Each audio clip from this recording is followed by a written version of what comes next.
欢迎大家来到老爸的时光。今天咱用平底锅来做一道简单又好吃的花生蛋卷酥，又香又酥脆，大人孩子都爱吃。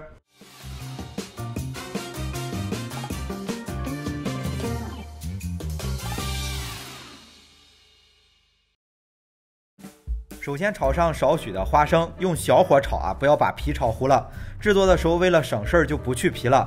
炒到花生皮微微上色之后就关火放凉。放凉之后再倒入搅拌机里打成花生碎，或者是把花生放在袋子里用擀面杖敲碎。花生打碎之后再加入一勺白糖，调拌均匀就行了。也可以用花生搭配各种坚果，比如搭配少许的核桃。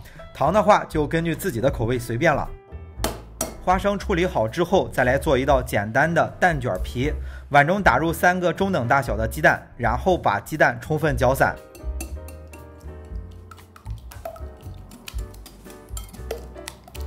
鸡蛋搅散之后，再加入60克的白砂糖、80克的玉米油、10克熟的黑芝麻，还有1克的盐。有黄油的话，可以把玉米油换成黄油，会更好吃。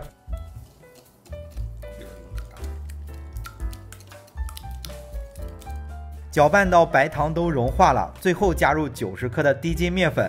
如果面粉里有硬块的话，记得过筛一下。如果家里没有低筋粉，可以用做包子、馒头的中筋粉，加入少许的玉米淀粉混合起来。比例的话，大概是面粉和淀粉4比1。材料都准备好了，制作之前再准备2样东西。一张做蛋糕或者是吃烧烤下面垫的那种白色硅油纸，还有一个圆形的模具，或者是找一张硬纸板自己裁剪一个。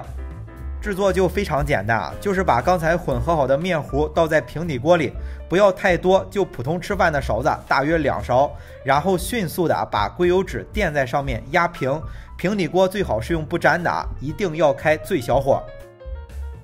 只需要烙1分半左右，中途的时候可以看一下底部上色就是熟了，这个时候就撕掉上面的纸，这张纸可以重复利用的。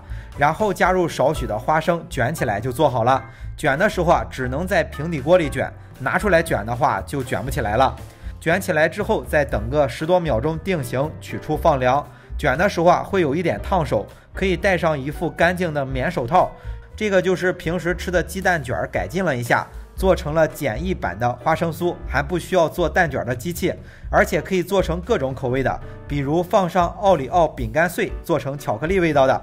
做好之后不要包起来，就自然放凉，放上2个小时左右，凉透了就变得酥脆了。